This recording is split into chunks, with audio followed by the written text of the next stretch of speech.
My name is Tom Anderson. I'm 46 this year, and I have a wife, Emily, and a 3-year-old son, Jack. A 46-year-old with a 3-year-old son. To most people, he might be considered a late-born child. Jack looks like Emily with his big, bright eyes and round, chubby cheeks. He's incredibly cute. He is truly our treasure. Thank you for being born. Our hearts are filled with gratitude. He laughed. He stood up. He said, "Daddy." He completed his first errand. Every day is filled with surprises and growth. Experiencing emotions and joys I never knew when I was alone. Feelings I've never felt before. My life is now rich with color, and each day passes busily and vividly. He is just so adorable. I find myself watching over everything he does with a goofy smile. Why are you grinning like that? You look creepy. Someone might mistake you for a weirdo. Emily often teases me, but I can't help it. Our son is as adorable as an angel. When he's with Emily, his angelic charm multiplies. Together, they make my head spin. They're a guilty pleasure. I used to think I wouldn't hurt even if he were in my eye was an exaggeration, but now I want to tell my past self how wrong I was. Our son is truly so cute, it wouldn't hurt even if he were in my eye. In fact, I want to keep him in my sight forever. Am I crazy? No, I'm not the only one. Jack's charm captivates my father and grandfather as well. They live on the same property, though in different houses, so they can come and go freely. If I can't find Jack, he's usually playing on my father's lap or out for a walk with my grandfather. Everyone competes to take care of Jack. It's inevitable, our child is just that angelic. Oops, I should stop bragging about my son. We wouldn't want him to get kidnapped. I run a small company. It's a local, community-based construction business. My grandfather was a master carpenter, managing a team of highly skilled craftsmen. Every day, many workers labored in the workshop next to our house. They were busy carrying, cutting, and assembling wood, working up a sweat. As a child, I thought they looked incredibly cool. I loved the sound of the plane shaving wood and the smell of sawdust. The way the wood shavings sparkled in the sunlight was mesmerizing. It was beautiful. I could watch for hours, utterly fascinated. This place is full of dangerous things, so you can't move around on your own. My grandfather was strict and quite scary. He was the epitome of a master carpenter. Even though he was pleased with my interest, he wouldn't let me into the workshop because it was too dangerous. But what child would give up that easily? I would sneak peeks into the workshop whenever I had the chance, making sure my grandfather didn't catch me. The foreman, John, would always invite me over when he saw me. "Hey, sport, back to watch again? Come on over here," he'd say, beckoning me to his side to watch him work.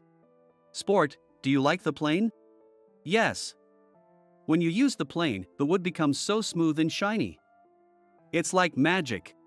Is that so? Magic, huh? Well then, let me show you a bit of magic. John usually didn't talk much. He quietly worked on his wood. A bit of an oddball, but a master with the plane, respected by his peers. He could shave wood thinly or thickly, making it look like delicate chocolate curls. It seemed as though the wood enjoyed being shaved by John. Amazing. "John, the wood looks happy. It's saying thank you for making it beautiful." Can you understand what the wood is saying? No, I can't understand it, but it looks like it's smiling. The wood is smiling, huh? To me, it seemed like John could hear the wood's words. He always looked so happy while working with the plane, as if he were talking to a lover. Some people found this creepy, so John often worked alone. But his skills were unquestionable, so no one complained. I believe my grandfather relied heavily on John. With technological advances, carpentry work was increasingly replaced by machines. Fewer wooden houses were being built, fewer young people aspired to be craftsmen. The work gradually dwindled, and my grandfather's face grew more and more forlorn. He used to proudly show off the main pillars he found. "Look, Tom. Isn't this a magnificent main pillar?" It was a perfectly straight piece of Zelkova wood, so thick that I couldn't wrap my arms around it. The main pillar is the heart of the house. It is the house itself and its guardian spirit. My grandfather was particular about the main pillar. To clients hesitant due to budget concerns, he would often say, "What are you talking about? The house is defined by its main pillar. Don't skimp on the important parts." We often visited houses that used those meticulously selected main pillars. This is my pride. Look, isn't it a magnificent main pillar? I remember him showing off the pillars proudly, even though the houses weren't his. Despite his dedication and pride in his craft, there was nothing my grandfather could do without houses to build. Carpentry had become a declining industry.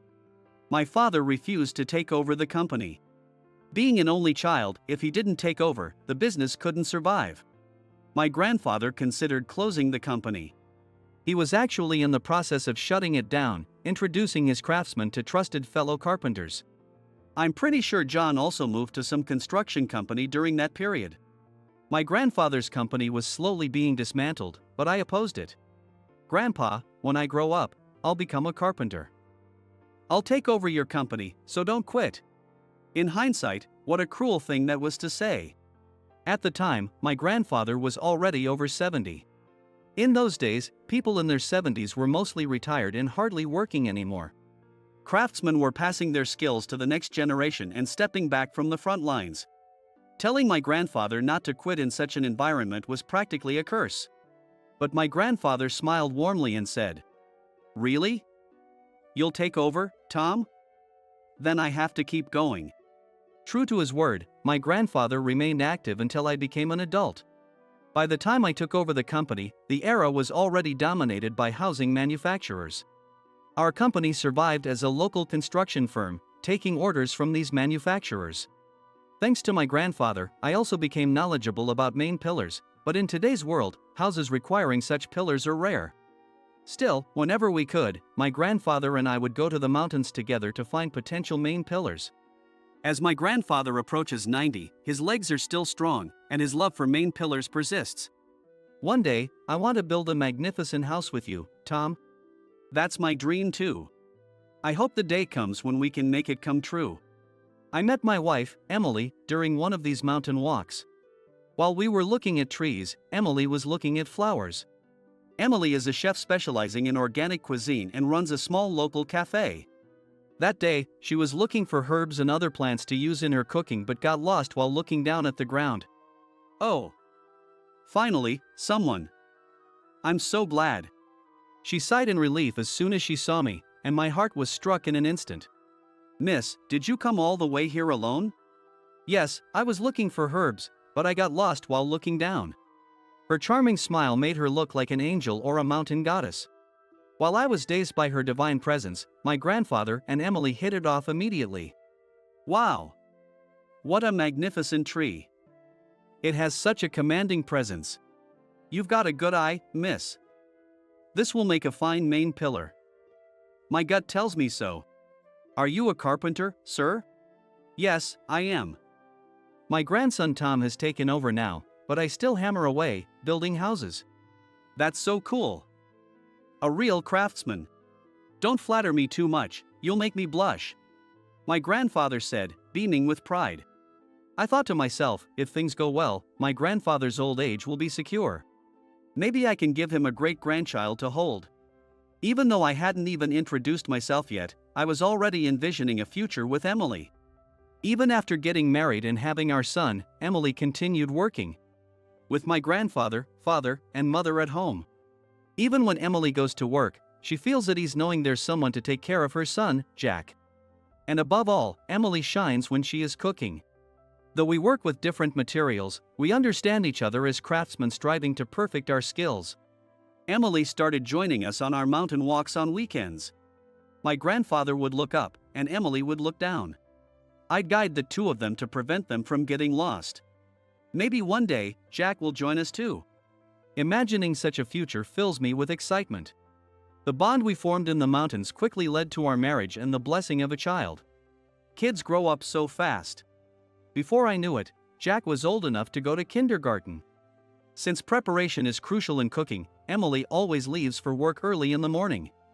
I have more flexibility with my schedule, so it's my job to take Jack to kindergarten. It's about a 20-minute walk from our house. It's not far enough to drive, so we take a leisurely walk there. However, kids at this age don't walk straight. Look, a butterfly. He runs off to chase it. Dad, look at the flowers. Should we pick some for Mom? No, Jack, those flowers belong to that house. They're taking good care of them. Then how about those flowers over there? It's sweet how he thinks of his mom, but if we keep stopping, we'll be late. We can look at the flowers with Mom next time. That way, we can find the one she likes best. With that, I coax him along towards kindergarten. The morning drop-off is fine, but the pickup is tricky. Kindergarten ends in the middle of my workday. I can't just leave work. So, the pickup is usually handled by my mom or my grandfather. Most of the time, my mom picks him up and does the grocery shopping afterward. But when she's busy, my grandfather steps in. What happens when you leave my grandfather and Jack alone? Chaos ensues. Jack is incredibly curious, just like my grandfather and more so than my father or me. He stops to inspect every tree and plant, turning a 20-minute walk into a 40-minute adventure. Once, during the height of the growing season, they were gone for over 2 hours. We were in a panic, thinking they might have been in an accident. Or that my grandfather might have started wandering off due to dementia, or that Jack might have been kidnapped. They returned, covered in burrs. After that, we equipped them with small devices with GPS and talk functions. Despite his spirit, my grandfather couldn't escape old age. He once threw his back out trying to lift a piece of lumber. He wasn't bedridden, but picking up a kindergartner was out of the question. Until his back healed, I took over picking up Jack. This meant leaving work early. Changing clothes was a hassle. The kindergarten wasn't far. So, I went in my work clothes. When I arrived, I encountered the group of moms picking up their kids. I recognized some faces and greeted them when one woman marched over. Her name was Jennifer Smith, the boss of the mom group. Her husband was a manager at a well-known national home-building company, and she often used this fact to assert her dominance. She always wore expensive clothes and flaunted her branded bags. Though she lived only about 10 minutes away, she always arrived in a luxury car. To someone like me, it seemed like a waste of gas money for such a short distance. But to Jennifer, the extra gas expense was a status symbol. Just from these observations, our values were incompatible. I knew we wouldn't get along. I've never seen it myself, but according to the neighbors, Grandpa and Jennifer are arch-enemies and clash like a mongoose and a cobra whenever they meet. They would glare at each other every time they met. Oh my, still doing things the old-fashioned way? How dreary, it's making the kindergarten feel so gloomy. What are you talking about, you? Still flaunting those gaudy outfits? Can you even chase after your kid in that? My child, unlike yours, doesn't run off unpredictably. Please don't compare him to your uncontrollable rascal. A little mischief is good for a kid. Hey, champ. Want to join us? Stop it. If my kid hangs out with the likes of you, he'll turn out just as weird. People around us were nervously watching, wishing these ugly arguments would stop for the sake of the kids. My mother struggled due to her relationship with my grandfather. Whenever she picked up Jack, Jennifer would make snide remarks like, "Oh, did the old man finally kick the bucket? It's so peaceful today." It made things difficult for my mom, but she put on a brave face to avoid upsetting her grandson. "Sorry for causing you so much trouble, Mom." Now, Jennifer was charging towards me. "Hey, you in the filthy clothes." Was she talking to me? "Yes, you. Why are you wearing work clothes to pick up your kid?" "I'm still on the job." "Which kid's father are you?" "I'm Tom Anderson." "Jack plays with your son Ryan a lot." "Thanks for looking after him." "Oh, from the stubborn old man's family? Calling my grandfather a stubborn old man to my face?" She must be brave to say that to someone she just met. "My grandfather seems to be fond of you too." "Thanks for that. We're not doing him any favors. It's just a polite greeting. Obviously, it's a social nicety. Anyway, your clothes are filthy. I don't want people to think my kid goes to the same kindergarten as yours. Could you leave? This is my company's uniform. I take pride in my work, so your comment is quite disrespectful. What's wrong with calling filth what it is?" And what's with a uniform that's work clothes? That's so low class. I can't let that slide. What do you mean by low class? Low class is low class. My husband graduated from a top university and is now a manager at Summit Housing. You've heard of it, right?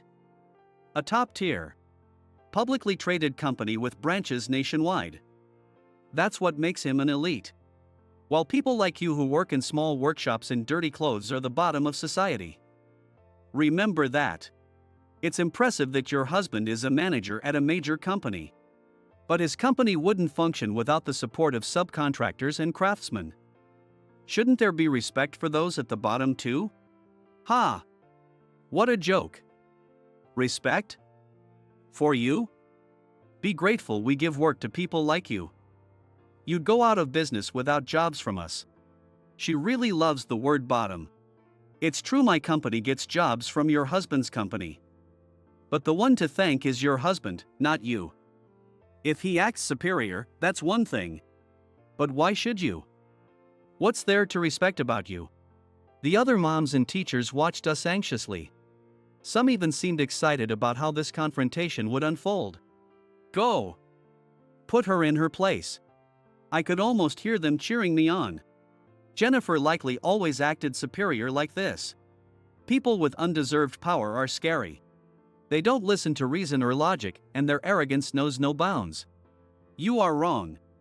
Anyone who tried to correct them would face severe retaliation. Everyone was too scared to step in. What's with your attitude? You're infuriating. This is bad for the kids. Leave now. The bad influence here is your attitude, lady. I cursed her in my mind. People like her only drain your energy. It's best to just walk away. Enough is enough. Fine, if you insist. I guess I won't be building that $10 million house with your husband's company. $10 million? Are you kidding me? Someone like you can't build a $10 million house. Save your dreams for bedtime. All right.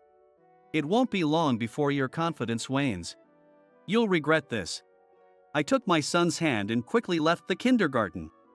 The next day, I had an unexpected visitor at work. Mr. Anderson, Stephen Smith from Summit Homes is here to see you. Stephen? We didn't have a meeting scheduled today. I feigned ignorance, but I had a good idea why he was here. Stephen Smith from Summit Homes, a name many of you might recognize. Yes, the husband of Jennifer, who confronted me at the kindergarten, was none other than a client of mine. And I had a $10 million new build contract with Summit Homes. My grandfather was a master temple carpenter, specializing in the restoration and construction of national treasures and cultural properties. He was considered a living legend in the industry, known as a cultural property preservation expert. Even though he had retired from the front lines, he used to earn close to $1 million a year. Following in his footsteps, I also became a certified temple carpenter. Though not yet at my grandfather's level, I am recognized as a top-tier temple carpenter and earn a substantial income. I rebranded our inherited company as a construction firm. In today's world, it's tough to survive solely on carpentry work. As a construction firm, we could oversee comprehensive projects involving various trades, including design and project management. Having a sales department is a huge advantage. Being a carpenter, project manager, and salesperson allows me to directly interact with clients and accurately meet their detailed needs. Our meticulous approach to client consultations, precise and satisfying finishes, and thorough aftercare. This thorough preparation builds client trust and leads to the next job. We're now heavily invested in renovations, and after being featured on TV, we have bookings several years in advance. Our sales have doubled, tripled, even quintupled, allowing us to raise employee salaries and providing financial benefits to our families. As the CEO of a construction firm, building an ordinary house isn't an option. In a small town, we decided to use our home as a marketing tool. The conclusion we reached was a $10 million new build. If this construction order falls through, Summit Homes won't be able to take it lightly. I didn't tattle to Stephen. Jennifer, with her chatty and prideful nature. She must have mentioned the incident at the kindergarten herself. Stephen must have rushed over after hearing about it. Tom, it seems my wife caused quite a bit of trouble yesterday. Oh, that? I feigned ignorance. Did Jennifer say something? Well, she made some unnecessary comments about your attire. To us craftsmen, our work clothes are a sacred uniform, a source of pride. It's not pleasant to have them belittled. Of course, I understand. I could see Stephen sweating. He didn't look well. But that's not the main issue. I was at fault for not changing out of my work clothes. Not at all. But calling us low class is a bit much, don't you think?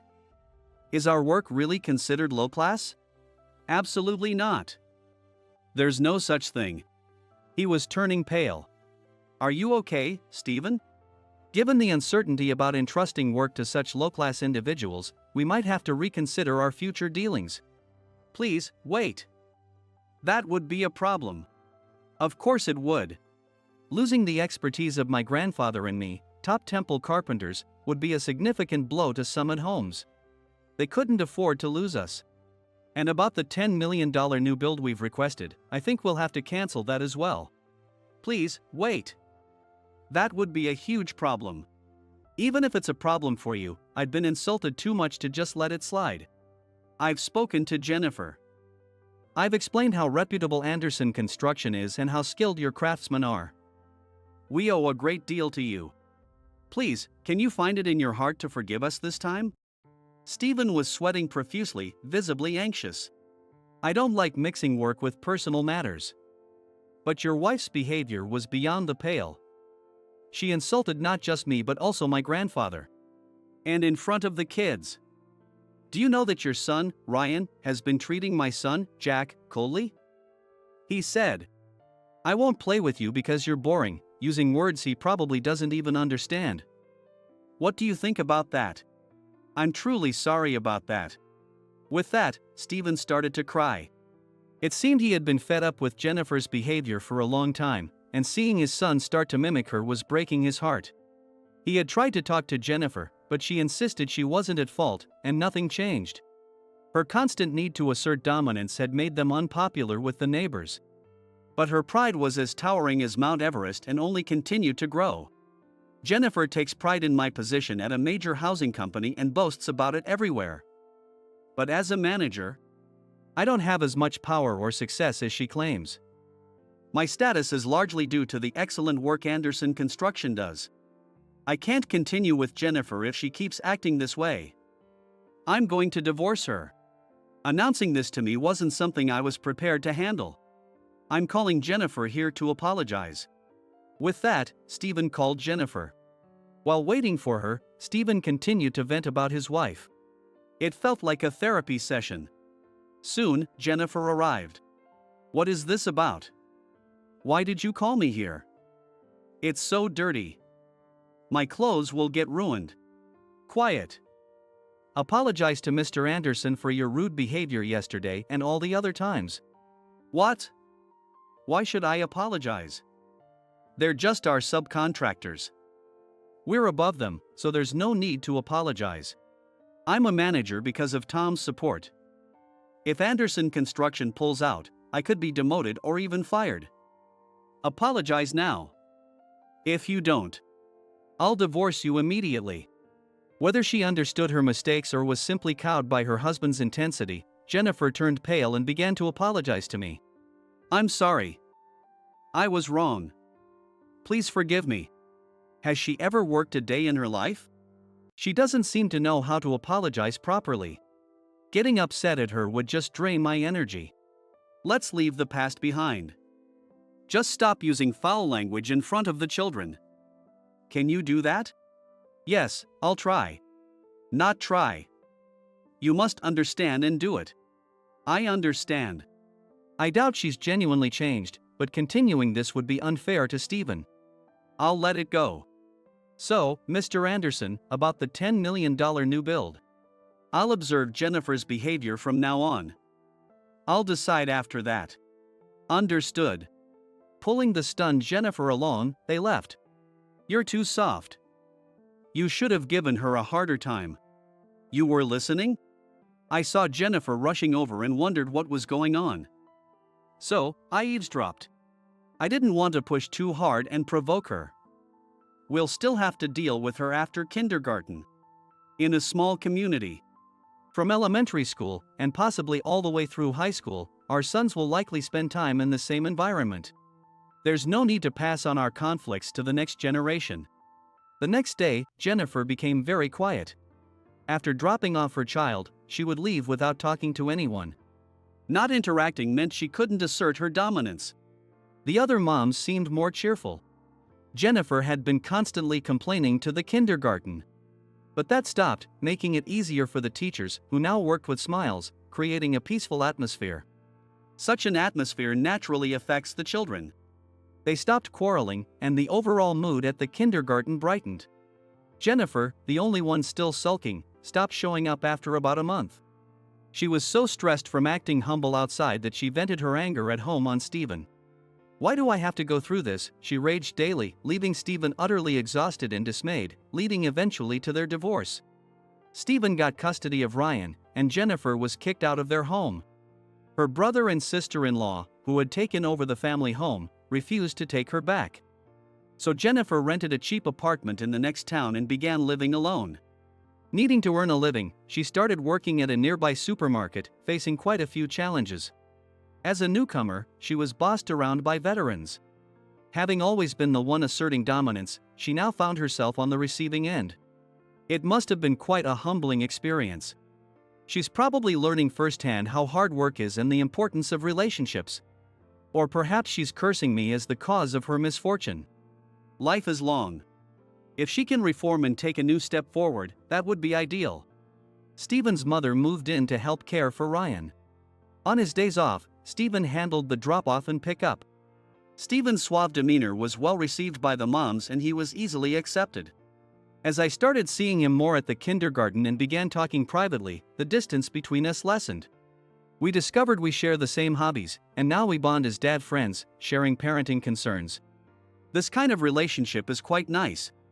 The $10 million new build is currently under construction. With Jennifer gone, the project, which doubles as a showcase for our company, is progressing well. Building it holds great significance. The hybrid structure of wood and steel is sturdy and long-lasting, with a wooden exterior that will surely captivate many. Anderson Construction is handling the wooden parts, especially the main areas of the house. Building our own house with our own hands. I want my son to see that.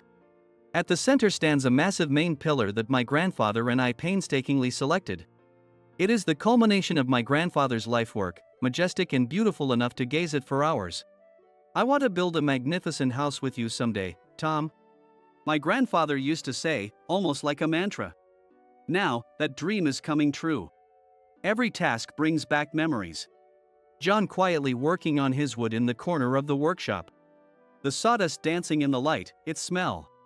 The sweat of the busy craftsman, houses coming together like magic. The days spent in the mountains, learning the craft of carpentry. Among those encounters was Emily, and together we built a family. Now, watching Jack grow has become the center of our lives. All these experiences are being infused into the new house. This house will surely be warmer than any other. Not only for those living in it but also for those visiting. As we build, Jack watches from a distance. "When I grow up, I want to build a house with great-grandpa too," he declares, his eyes shining. My grandfather smiles warmly, looking at his great-grandson. "Yes, let's build a house together, shall we?" Whether that dream will come true, I don't know. But I hope such a future comes. I can't help but wish for it.